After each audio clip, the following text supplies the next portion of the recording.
Study classes with Sumit Jain YouTube channel में आप सभी का स्वागत है। दोस्तों, आज की कक्षा प्रारंभ हो चुकी है और सभी लोग लाइव आ जाएं। सभी लोग वीडियो को लाइक ज़रूर करेंगे। आज हम पढ़ने वाले हैं एमपी टेट 2011 का ओल्ड पेपर, जो पर्यावरण अध्ययन का जो ओल्ड पेपर था उसके बारे में आज हम अध्ययन करेंगे। इसके बारे में हम जानेंगे कि कैसे किस प्रकार से जो है प्रश्न आए हुए थे। तो जो भी साथी टेलीग्राम ग्रुप से नहीं जुड़े हैं वो टेलीग्राम ग्रुप से जुड़ जाएं। टेलीग्राम ग्रुप से जुड़ने के लिए आपको टेलीग्राम ऐप डाउनलोड करना है प्ले स्टोर से। उसके बाद आपको सर्च करना है IAS स्टडी ट्रैक और ज्वाइन हो जाना है। ठीक है, तो टेलीग्राम ग्रुप से सभी लोग जुड़ेंगे और वीडियो को सभी लोगों को लाइक करना है।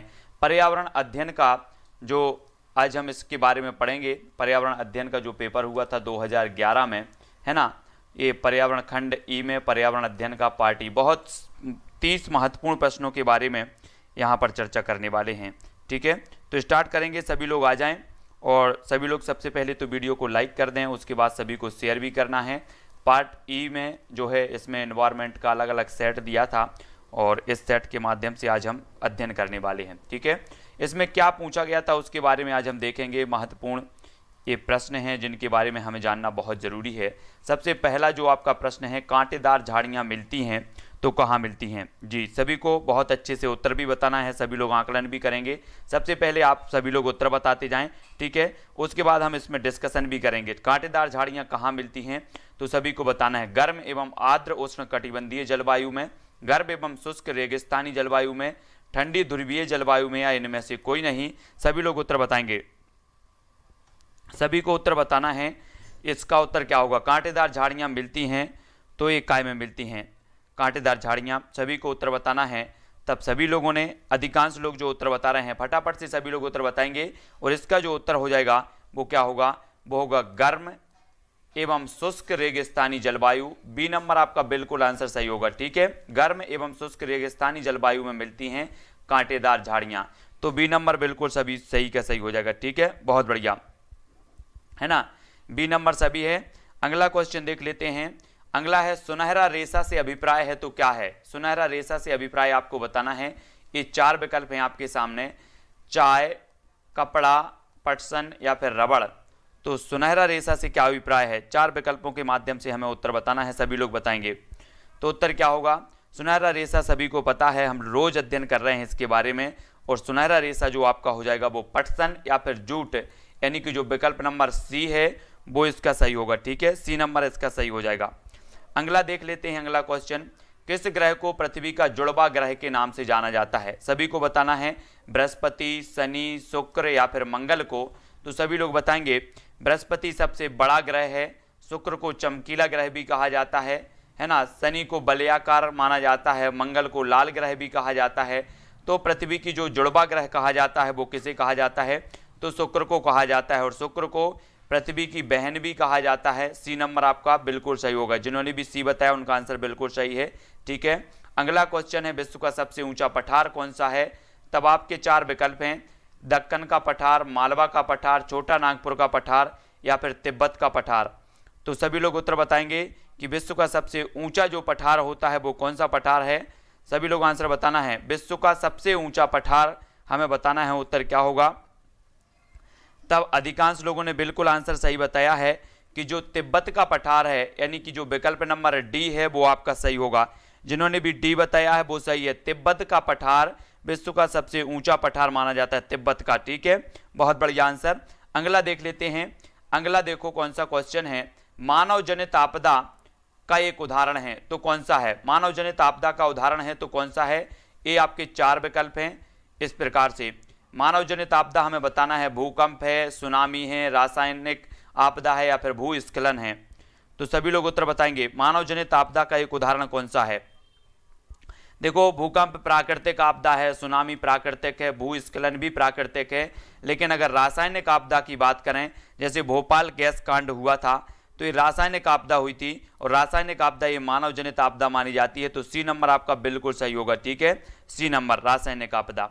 अगला क्वेश्चन देख लो, सौर ऊर्जा एक खाली स्थान है। सौर ऊर्जा एक खाली स्थान है, तब हमें बताना है। ये 4 विकल्प हैं, नवीकरणीय हैं, अनवीकरणीय हैं, परमाणु ऊर्जा का स्रोत है या फिर ज्वारीय ऊर्जा का स्रोत है। तब सभी लोग बताएंगे कि सौर ऊर्जा एक क्या है? आंसर बताना है। 4 विकल्प भी हमारे सामने हैं और सभी लोग आंसर बताएंगे। सभी लोग वीडियो को लाइक जरूर करेंगे, ठीक है। सभी लोगों को लाइक करना है और सभी लोग वीडियो को शेयर कर सकते हैं तो शेयर भी करेंगे, ठीक है। तो इसका अधिकांश लोग जो उत्तर बता रहे हैं कि सूर्य जो है ये क्या है, तो सभी लोग अच्छे से आंसर बताएंगे और आपका जो आंसर हो जाएगा कि सूर्य जो है एक नवीकरणीय साधन है। सूर्य ऊर्जा जो है एक नवीकरणीय साधन है, तो ए नंबर जो है आपका बिल्कुल सही होगा, ठीक है। ए नंबर जिन्होंने भी बताया है उनका आंसर बिल्कुल सही है। सूर्य ऊर्जा जो होती है वो नवीकरणीय साधन के अंतर्गत आती है, बिल्कुल सही। बहुत सारे लोगों ने बिल्कुल सही आंसर दिया है, तो ए नंबर आपका बिल्कुल सही हो जाएगा, ठीक है। जिन्होंने भी ये बताया है उनका आंसर सही है। सूर्य ऊर्जा, सौर ऊर्जा जो है एक नवीकरणीय साधन मानी जाती है, नंबर आपका सही है। अगला क्वेश्चन है, इनमें से किस राज्य में काली मिट्टी पाई जाती है? हमें निम्न में से बतानी है। तो काली मिट्टी कहां पर पाई जाती है? जम्मू कश्मीर में, गुजरात में, राजस्थान या फिर झारखंड में? तो निम्न में से उत्तर बताना है, हमें विकल्पानुसार उत्तर बताना है। सभी लोग उत्तर बताएंगे, ठीक है। सभी को उत्तर बताना है। काली मिट्टी पाई जाती है तो कहां पर पाई जाती है? तब आपका जो उत्तर होगा, अधिकांश लोगों ने बिल्कुल आंसर सही बताया है कि जो गुजरात है, गुजरात यानी कि विकल्प नंबर बी इसका सही हो जाएगा, ठीक है। महाराष्ट्र, गुजरात और मध्य प्रदेश में काली मिट्टी पाई जाती है। तब आपका विकल्प नंबर जो बी जिन्होंने बताया है वो आंसर बिल्कुल सही है, ठीक है, गुजरात।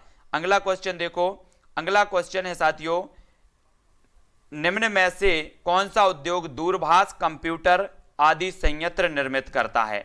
अब अच्छे से समझना है, कौन सा उद्योग दूरभाष, कंप्यूटर आदि संयंत्र निर्मित करता है, तो कौन सा उद्योग करता है? सभी लोग बताएंगे। ये 4 हैं, स्टील, इलेक्ट्रॉनिक, एल्यूमिनियम या फिर सूचना प्रौद्योगिकी।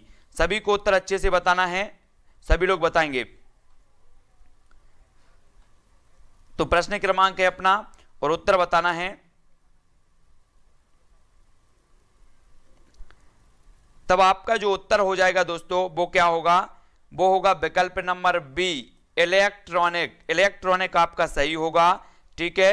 डी इसका सही नहीं होगा, है ना। ये जो डी है ये सूचना प्रौद्योगिकी, ये सही नहीं होगा। इलेक्ट्रॉनिक जो है, देखो कंप्यूटर का निर्माण जो होता है या दूरभाष या टेलीफोन आदि के जो उपकरण बनते हैं वो इलेक्ट्रॉनिक इसका सही हो जाएगा। मैंने सर्च भी किया है और इसको ढूंढा भी था, ठीक है। तो ये इलेक्ट्रॉनिक इसका सही होगा। अधिकांश लोगों ने जो है सूचना प्रौद्योगिकी जो होगा, लेकिन इलेक्ट्रॉनिक इसका सही हो जाएगा। इलेक्ट्रॉनिक जो उद्योग होते हैं उनके द्वारा कंप्यूटर निर्माण किए जाते हैं, दूरभाष यानी कि टेलीफोन आदि जो है निर्माण किए जाते हैं, तो बी नंबर आपका सही होगा, ठीक है। अगला देखो, अगला को क्वेश्चन है जो अपना वो क्या है, निम्न में से कौन सा पत्तन या बंदरगाह है पूर्वी तट पर स्थित जो अंतःस्थलीय तथा अधिकतम गहराई का पत्तन है तथा पूर्ण जो है सुरक्षित है, वो पत्तन कौन सा हो जाएगा? सभी लोग बताएंगे। चेन्नई, तूतीकोरिन, पारादीप या विशाखापट्टनम? सभी लोग बताएंगे। ये 4 बंदरगाह हैं, 4 में से हमें बतानी है कि कौन सा बंदरगाह है जो पूर्वी तट पर स्थित अंतःस्थलीय तथा अधिकतम गहराई का पत्तन है, सुरक्षित पत्तन है, तो वो कौन सा है? तब आपका जो उत्तर होगा वो कौन सा होगा? विशाखापट्टनम। ये विशाखापट्टनम जो बंदरगाह है ये आंध्र प्रदेश में है ना, सभी को पता है आंध्र प्रदेश में है और ये विशाखापट्टनम आपका बिल्कुल सही होगा। अगला देखेंगे, ग्रीन हाउस प्रभाव के मुख्य कारण में कौन सी गैस है? देखो मैं आपको बार बार बोल रहा हूं कि जो ग्रीन हाउस गैसें हैं उन गैसों को आपको याद रख लेना, कितनी ग्रीन हाउस गैसें हैं, ठीक है। और यहां पर अपन को क्या रखना है, ये 4 हैं, ऑक्सीजन, नाइट्रोजन, हाइड्रोजन और कार्बन डाइऑक्साइड। तो ग्रीन हाउस प्रभाव के मुख्य कारण जो गैस हो जाती है वो कौन सी हो जाती है? एक कार्बन डाइऑक्साइड, ठीक है। कार्बन डाइऑक्साइड आपका सही होगा, बी नंबर बिल्कुल सही है, जिन्होंने भी बी बताया है। अगला देखेंगे, कौन जल प्रदूषण का स्रोत नहीं है? तो अच्छे से उत्तर बताना है, जल प्रदूषण का स्रोत कौन सा नहीं है? तब आपका उत्तर क्या होगा? औद्योगिक कचरा, कृषि से प्राप्त कचरा, रेडियो एक्टिव कचरा या खानों से प्राप्त कचरा? तब सभी लोग उत्तर बताएंगे। उत्तर क्या हो जाएगा? कौन सा जल प्रदूषण का स्रोत नहीं है बताना है, नहीं है। तो उत्तर क्या हो जाएगा? कौन सा जल प्रदूषण का स्रोत नहीं है? तो सभी का आंसर जो है बिल्कुल सही है, रेडियो एक्टिव कचरा, यानी कि जो विकल्प नंबर बी है वो आपका बिल्कुल सही होगा। रेडियो एक्टिव कचरा इसका सही हो जाएगा। ठीक है, ये जो है जल प्रदूषण का स्रोत नहीं है, तो बी नंबर आपका बिल्कुल सही होगा। अगला क्वेश्चन है, अगला क्या है, भारत में बाढ़ की चेतावनी कौन देता है? बाढ़ की चेतावनी हमें बताना है, कौन देता है बाढ़ की चेतावनी? सभी लोग उत्तर बताएंगे तो उत्तर क्या हो जाएगा? बाढ़ की चेतावनी कौन देता है? तब सभी को पता है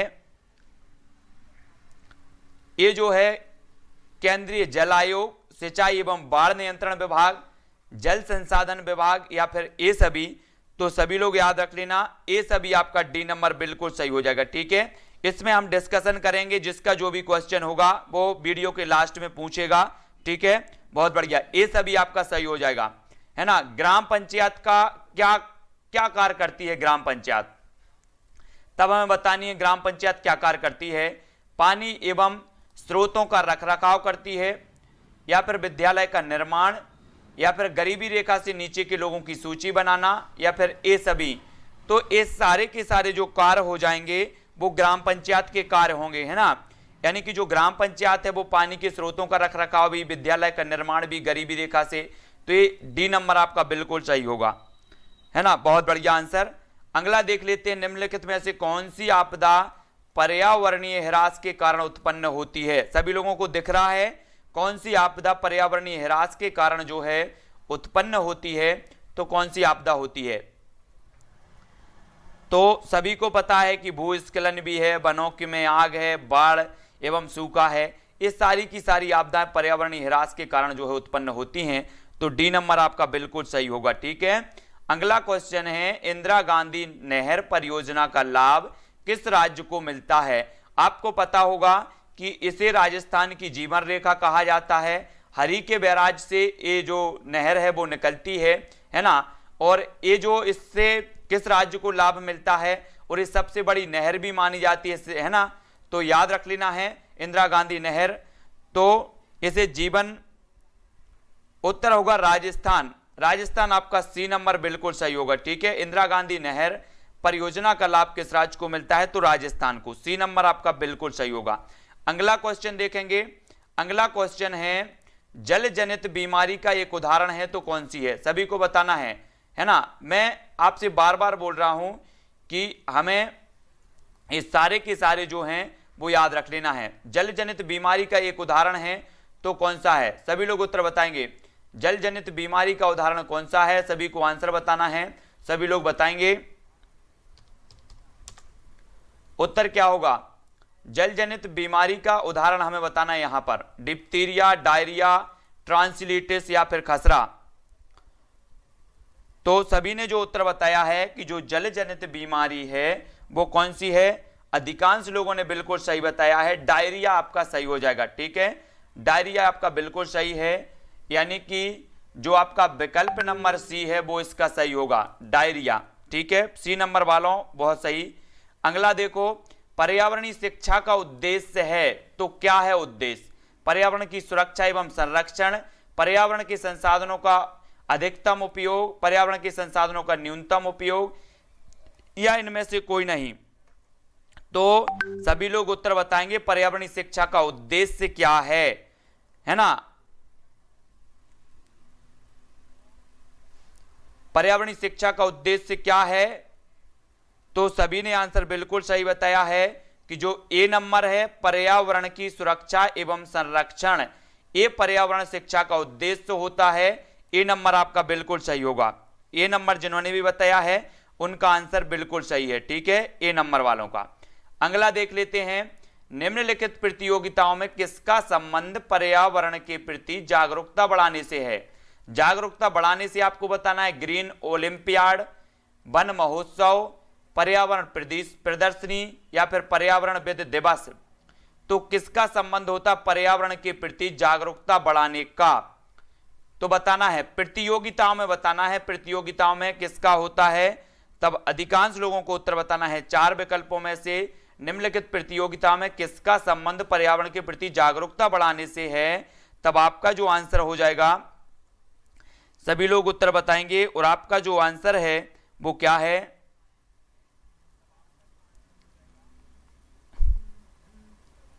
आंसर होगा साथियों आपका ए, यानी कि ग्रीन ओलंपियाड। ग्रीन ओलंपियाड यानी कि विकल्प नंबर जो ए है वो आपका सही हो जाएगा, ए नंबर। ठीक है, पर्यावरण के प्रति जागरूकता बढ़ाने से ग्रीन ओलंपियाड, ए नंबर आपका सही होगा। ठीक है, अगला क्वेश्चन है पर्यावरण दिवस प्रतिवर्ष किस दिन मनाया जाता है? सभी को उत्तर बताना है। पर्यावरण दिवस प्रतिवर्ष किस दिन मनाया जाता है, सभी को बताना है। ठीक है,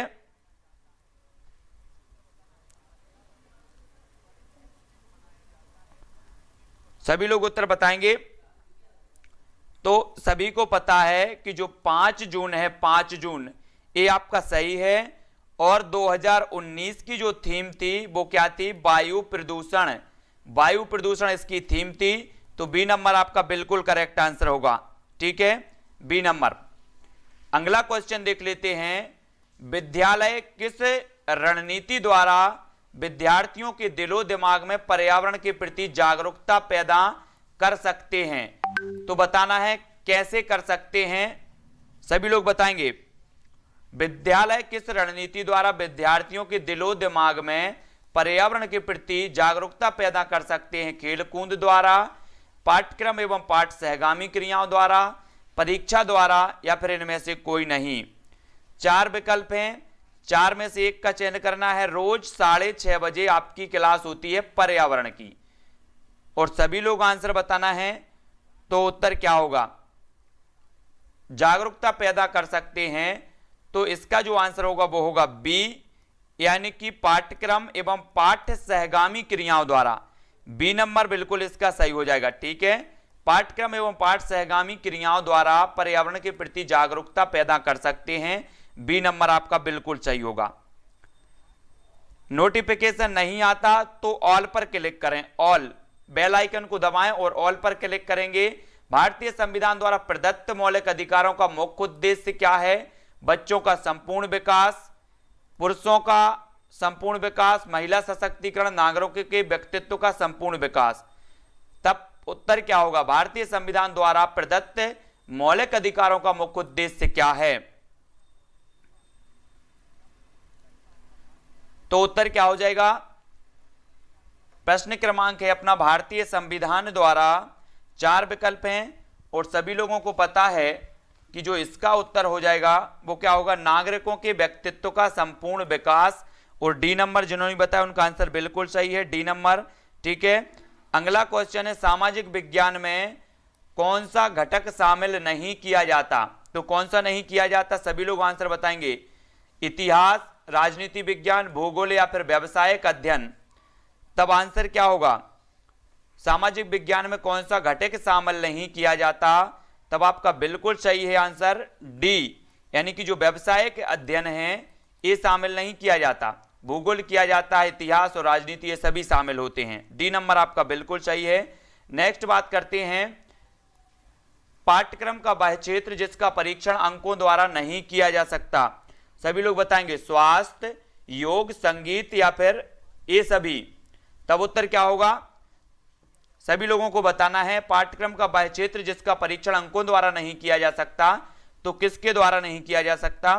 सभी लोगों को आंसर बताना है।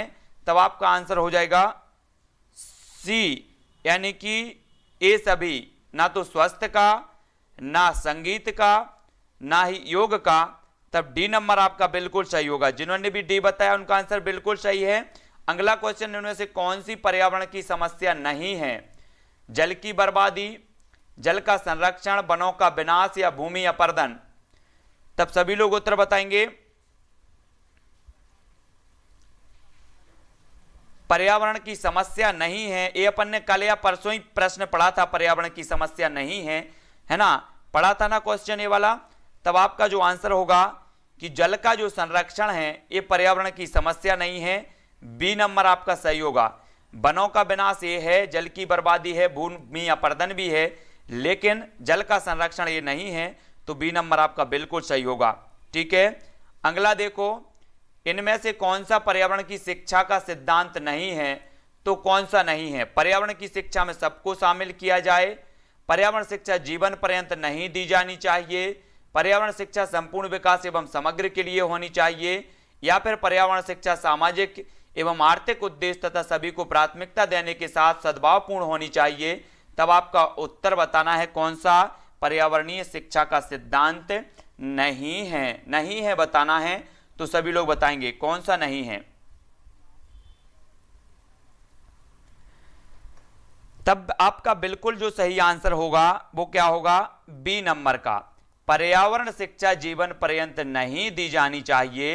ये जो सिद्धांत है ये पर्यावरण की शिक्षा का सिद्धांत नहीं है, यानी कि जो विकल्प नंबर बी है वो आपका बिल्कुल सही होगा, बी नंबर का, जो अधिकांश लोगों ने बिल्कुल सही बताया है। अगला क्वेश्चन देखो, नीली क्रांति संबंधित है तो सभी को याद रख लेना है कौन सी है। देखो हम बात करते हैं पीली क्रांति, तो पीली क्रांति तिलहन उत्पादन से, श्वेत क्रांति तो श्वेत क्रांति जो है ये है दुग्ध उत्पादन से, ठीक है, और हरित क्रांति एक खाद्यान्न उत्पादन से है। ये सारी की सारी जो क्रांति हैं वो अपन को याद रखना है। और यहां पर नीली क्रांति पूछा गया है तो मत्स्य उत्पादन से, सी नंबर आपका बिल्कुल सही होगा। जिन्होंने भी सी बताया उनका आंसर बिल्कुल सही है, ठीक है। अगला क्वेश्चन देख लेते हैं, इनमें से कौन सा मानवीय पर्यावरण का घटक नहीं है। मानवीय पर्यावरण का घटक हमें बताना है कौन सा नहीं है, भूमि, समुदाय, धर्म या फिर परिवार। तो सभी लोगों को वीडियो को लाइक जरूर करना है। शाम को 6:30 बजे अपनी रोज क्लास होती है, 6:30 बजे 6:30 पर रोज क्लास होती है पर्यावरण, 7:15 पर होती है बाल विकास, रात्रि में 10:10 पर होती है हिंदी, और दोपहर 2:30 बजे अपनी क्लास होती है शिक्षा शास्त्र, ठीक है। तो भूमि आपका बिल्कुल सही होगा। कौन सा मानवीय पर्यावरण का घटक नहीं है, तो भूमि आपका बिल्कुल सही है, ए नंबर आपका बिल्कुल सही हो जाएगा, ठीक है। अगला क्वेश्चन देखेंगे, द्रवित मैग्मा से बने शैल चट्टान को क्या कहते हैं, आग्नेय, अवसादी, कायांतरित या इनमें से कोई नहीं। मैग्मा से जो चट्टान बनती है उस चट्टान को क्या कहा जाता है। तब प्रश्न क्रमांक अपन को है 148, 149 और 149 का उत्तर हमें बताना है। सभी लोग बताएंगे कि मैग्मा से जो चट्टान बनती है वो चट्टान कौन सी है। तब अधिकांश लोगों ने जो उत्तर बताया है बिल्कुल सही बताया है कि वो चट्टान कहलाती है आग्नेय चट्टान, यानी विकल्प नंबर जो 1 है वो बिल्कुल सही हो जाएगा, ठीक है, ए नंबर आपका सही होगा। अगला क्वेश्चन देख लो, निम्न में से कौन सी गैस हमें सूर्य की हानिकारक किरणों से बचाती है, कार्बन डाइऑक्साइड, नाइट्रोजन, ओजोन या फिर ऑक्सीजन। तो हानिकारक किरणों से बचाती है तो कौन सी गैस बचाती है, पराबैंगनी किरणें जिसे बोला जाता है ना। और पराबैंगनी किरणों से जो गैस बचाती है वो गैस कौन सी है, जो समताप मंडल या समताप मंडल में ये जो है पाई जाती है। 16 सितंबर को मनाया जाता है उसका दिवस, तो वो है ओजोन गैस, है ना। 16 सितंबर को ओजोन दिवस हम मनाते हैं, समताप मंडल में ये पाई जाती है। इसकी नापने की जो इकाई है वो डाप्सन इकाई है, ठीक है। ये सारी की सारी चीजें ओजोन के बारे में हमें याद करनी है। अगला क्वेश्चन है, जब वृष्टि तरल रूप में पृथ्वी पर आती है तो उसे क्या कहते हैं, बादल कहते हैं, हिम कहते हैं, जलवाष्प या फिर वर्षा। क्या कहा जाता है जब वृष्टि तरल रूप में पृथ्वी पर आती है तो उसे क्या कहा जाता है। तब अधिकांश लोगों ने बिल्कुल आंसर सही बताया है कि जब वृष्टि जो है तरल रूप में आती है तब उसे कहा जाता है वर्षा। वर्षा यानी कि विकल्प नंबर जो बी है वो आपका बिल्कुल आंसर सही हो जाएगा। और यहाँ पर हमारे 150 में से मतलब जो 30 प्रश्न है पर्यावरण के, जो पेपर ओल्ड पेपर था 2011 का, उसमें ये प्रश्न आए थे, ठीक है। तो आप लोग समझ सकते हो कि पेपर किस प्रकार से आना है। आपकी क्रांतियों से संबंधित भी आ सकता है, ग्रहों से संबंधित भी आ सकता है, ठीक है। सूखा, बाढ़, भूकंप, ये सारे के सारे यहां से प्रश्न आएंगे, ठीक है। तो बहुत बढ़िया, भावना पांडे जी ने दिया था, सुरेश जी, है ना, हरिओम जी, पुष्पेंद्र जी और शिवा जी, अनुराधा जी, मोहम्मद जी, अमरीश जी, सोना ठाकुर जी, परी लक्की जी, ठीक है, बंटी मिश्रा जी, अंजना जी, ब्रजेंद्र जी, कमलेश जी और सोनू जी, हरिओम, पूजा जी, सरोज जी, पुष्पेंद्र जी, बहुत बढ़िया, मंगल जी, आशीष जी, धर्म जी, सोनम जी, सनी चौधरी जी और पूनम जी, ठीक है, बहुत बढ़िया, है ना, बहुत बढ़िया। सभी लोगों ने बहुत बढ़िया तरीके से हल किए हैं, है ना। मनीषा शुक्ला जी, विनोद जी, कुमकुम जायसवाल, पूजा रघुवंशी जी, राजीव जी, रिया जैन जी, बहुत बढ़िया, सुरेंद्र अहरवार जी, रोहित जी, गोपाल जी, राज चौधरी, भूपेंद्र जी, आर्यापाल जी, राज जी, पुष्पेंद्र जी, है ना, और प्रहलाद, सोना ठाकुर, विशाल जी, राज चौधरी जी, आशीष जी, गणेश जी, ठीक है ना, विजय जी, हरिओम जी, हिम जी। और पर्यावरण के पूरे वीडियो सभी को देखना है। आपकी बिल्कुल रोज होता है अपना 6:30 बजे जो क्लास होती है, हर टॉपिक के प्रश्न आपको मिलेंगे। पर्यावरण की पूरी प्लेलिस्ट बनी है, लगभग 70 वीडियो उसमें डरे हैं। जो भी पढ़ना चाहते वो प्लेलिस्ट में देखेंगे। नेहा नागर जी, SK जी, है ना, हेमराज जी, आशीष शुक्ला जी, बिल्कुल, जय हिंद आशीष जी, परी लकी जी, कमलेश कुमार